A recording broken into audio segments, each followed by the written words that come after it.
गोपाल घबराता हुआ सा राजेश के घर के अंदर आता है। डरो मत, आओ अंदर, यहाँ तुम्हें कोई कुछ नहीं कहेगा। जी। सहमा हुआ गोपाल धीरे धीरे अंदर आता है। सफाई कहाँ करनी है मास्टर जी? अरे बुद्धू, सफाई नहीं करनी, पढ़ाई करनी है। गोपाल एकदम से मुस्कुराकर राजेश की ओर देखता है।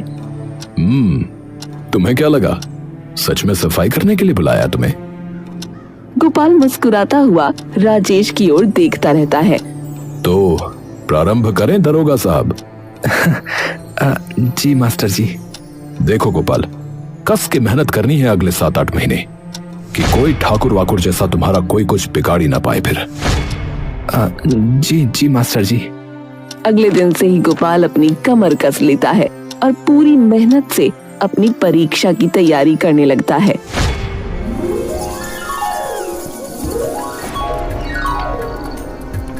कई महीने यूं ही बीत जाते हैं और अब गोपाल का आखिरी पड़ाव उससे बस कुछ ही दूरी पर होता है।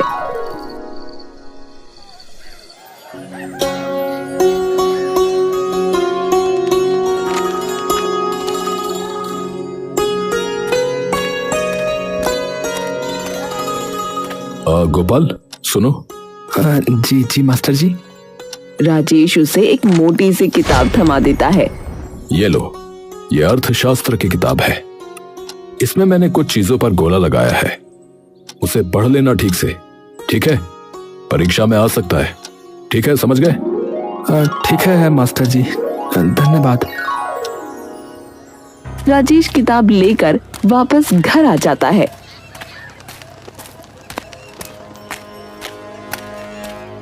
कि अचानक उसके सामने दीपक आ जाता है। अरे बुड़बक, ये क्या ले रखा है रे तूने? कुछ नहीं है। अबे दिखा ना। दीपक उससे झपट कर वो किताब ले लेता है। अर्थशास्त्र की किताब?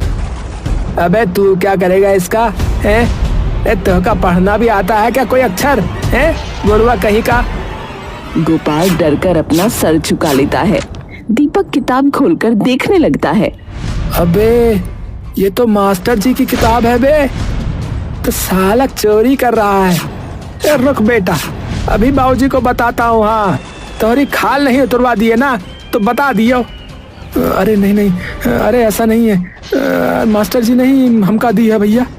ए बुड़बक, झूठ तो तू हमसे बोले नहीं। हाँ समझे, बोल रहा है ऊपर से और है मारेंगे तपाक से। दीपक उसे पीछे की ओर धकेलने लगता है। तोहरा बाप हमरे पैसे खा के बैठा है? और बेटा देखो चोर निकल रहा है। अगर वहाँ से ही चुरा के लाया है तो हमरे घर से पता नहीं क्या क्या चुराता होगा ये। अरे मेरे बापू के बारे में कुछ मत बोलो भैया। अरे हमका धमकी दे रहा है? धमकी दे रहा है? क्या करेगा बता, क्या करेगा तेरा बाप? बता, तेरा बाप है लीचड़ है? और क्या पता चोर भी हो सकता है उस साला। और तेरी माँ क्या करती है रे, ये बता दे हमका। वो भी यही करती है या है? गोपाल अब अपना गुस्सा काबू नहीं कर पाता और जोर से दीपक को धक्का दे देता है और उसके ऊपर चढ़कर उसे मारने लगता है।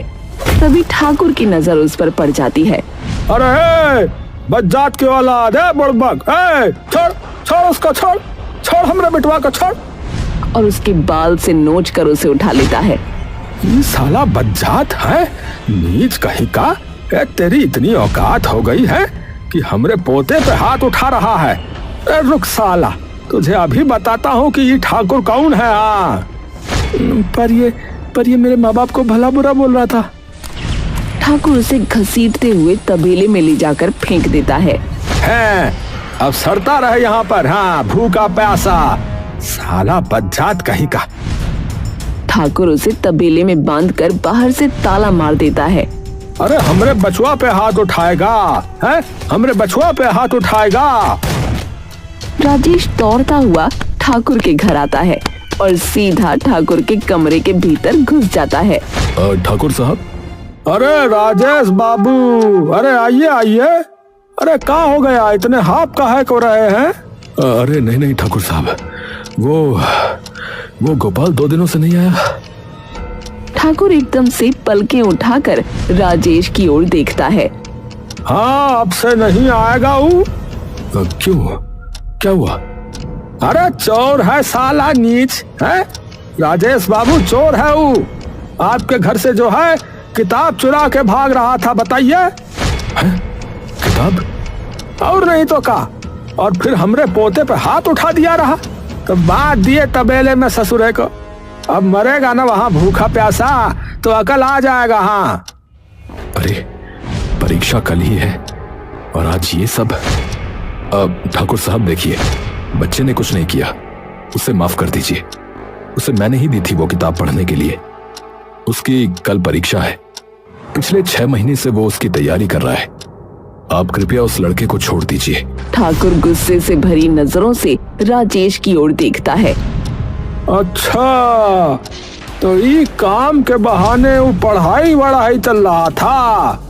ए राजेश बाबू, इन 2 टके के लोगन का ज्यादा सपने दिखाने की जरूरत नहीं है, बता रहे हैं। अरे का ही कर लेंगे, ये पढ़ लिख के हैं, क्या करेंगे बताओ। कुछ ना करना है इन्होंने, मजदूरी करते हैं लास्ट में। ठाकुर साहब, पढ़ लिख के ये अपने खानदान की पीढ़ियों को संवार देंगे। आपके पोते की तरह नहीं, जो सिर्फ आपका पैसा बर्बाद कर रहा है। हुनर है लड़के में, और आपके पोते से तो कहीं ज्यादा समझदार है। ठाकुर उठकर राजेश का गिरेबान पकड़ लेता है। अरे ज्यादा जुबान न चलाए हमारे सामने, बता रहे हैं। हाँ, नहीं तो यही न गाड़ देंगे। मास्टर वाह, तुझे भी और तेरे उस चेले को भी समझ गए। अब निकलो यहाँ से, बता रहे हैं, वरना अनर्थ हो जाएगा। हाँ। ठाकुर राजेश को धक्के मारकर अपने घर से निकाल देता है। राजेश अकेला चुपचाप एक पेड़ के पास बैठा हुआ है। कल परीक्षा है, अब क्या करूं? तभी राजेश के दिमाग में एक तरकीब आती है और राजेश तुरंत ठाकुर की तरफ निकल जाता है।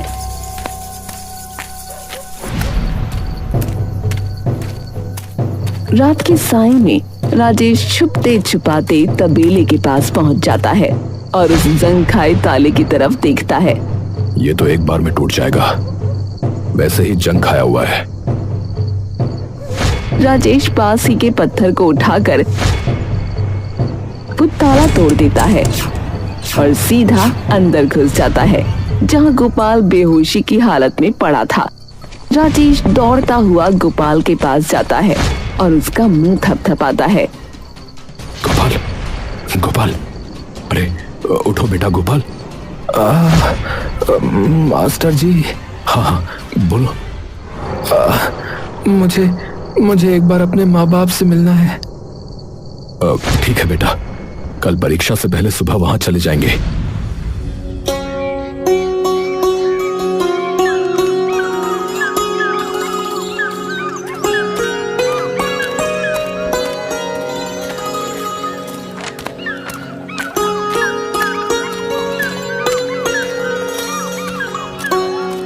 जैसे ही घर पर बैठे बंटू और अनीता की नजर अपने बेटे गोपाल पर पड़ती है, दोनों दौड़ते हुए उसके पास आ जाते हैं।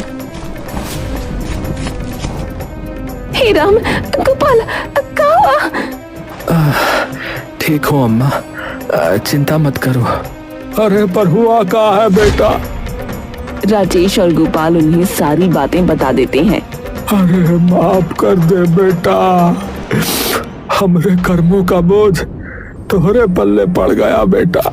चिंता मत कीजिए, अब ये परेशान नहीं करेगा। फिलहाल ये परीक्षा के लिए जा रहा है। अरे मास्टर जी आपका धन्यवाद कैसे करूं, ये मैं खुद नहीं जानता। मुझे तो लगता था कि सब बर्बाद हो गया है, पर अब आपने सब बचा लिया। मैंने कुछ नहीं किया, पर हाँ, ये जरूर अब आपको बचाने जा रहा है, तो इसे आशीर्वाद दीजिए। गोपाल सबसे पहले राजेश के ही पैर छू लेता है। अरे अरे बेटा, पहले अपने माता पिता के पैर छुओ। गुरु भगवान है, और भगवान के तो पैर पहले ही छूने चाहिए ना मास्टर जी। राजेश खुश होकर उसे गले लगा लेता है।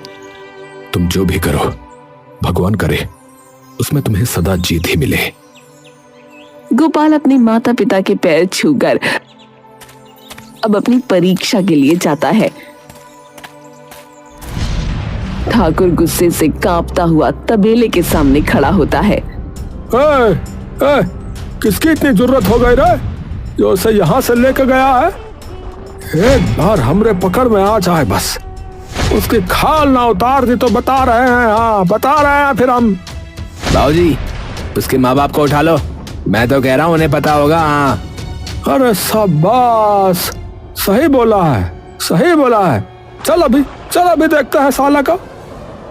तभी सामने से पुलिस की कई सारी जीपें वहां आ जाती हैं और उनमें से कई पुलिस वाले उतरकर ठाकुर के सामने आ खड़े होते हैं। अरे कहाँ है बे, कहाँ है? क्या हो गया भैया? अरे आपने थाने आना पड़ेगा ठाकुर साहब। थाने का है भैया? देखिए बात ऐसी है कि आपने गैर कानूनी तरीके से जो है एक इंसान को अपने घर में रखा था और रोज जो है उसे प्रताड़ित कर रहे थे। उसके लिए है का कहा भाई? अरे भैया ठाकुर है हम। हाँ तुमका भी पता है, हमारी बिरादरी वाले तेरे सिर पर चढ़ जाएंगे। हाँ तेरे पूरे थाने को आग लगा देंगे, समझा? अरे ठाकुर साहब, अरे ऊपर से आर्डर आया है आपकी गिरफ्तारी का, तभी कह रहे हैं। अरे मतबल। तभी राजेश वहां आता है।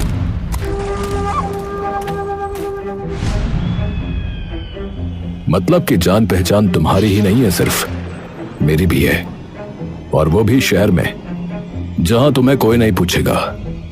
बंधुआ मजदूरी कब की बंद हो चुकी है और तुमने फिर भी गैरकानूनी तरीके से उस लड़के को अपने पास रखा हुआ था, उसे तबेले में बंद कर दिया और 2 दिन से ना कुछ खाने को दिया और ना पीने को।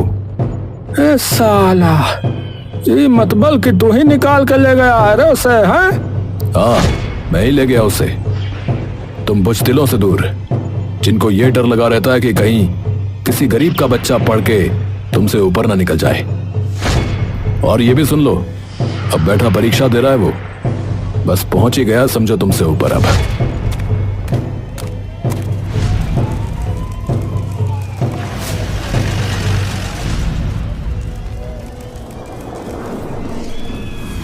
ठाकुर अपने घर के बाहर बैठा खाना खा रहा होता है। अरे का गोबर ओबर बनाई हो का है? अरे ले जाओ इसे और ढंग से कुछ बना के लेके आओ, हमरे लिए बता रहे हैं। हाँ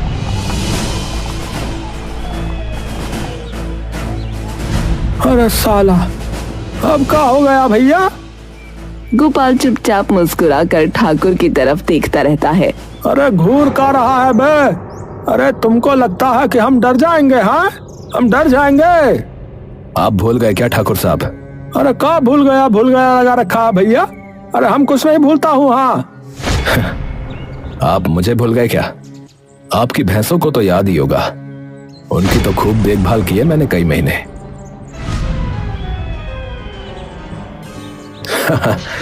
हाँ। अरे गोपाल, याद आ गया? चलिए फिर अब हमारे यहाँ तनिक सरकार को भी तो अपनी सेवा का मौका दीजिए। अरे पर हमने किया क्या है भैया? क्या किया है?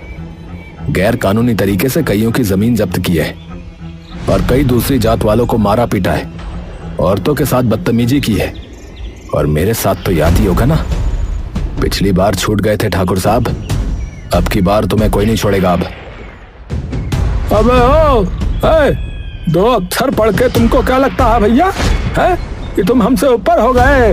हमसे ऊपर हो गए? याद रखना कि कौन हो तुम। हाँ मुझे याद है कि कौन हूं मैं, और अब आपको भी जिंदगी भर याद रहेगा। अरे बिठाओ रे ठाकुर साहब को उनके सिंहासन पे। सभी हवलदार जबरदस्ती ठाकुर के हाथ में हथकड़ी डाल देते हैं और जीप में बिठाकर उसे वहां से ले जाते हैं।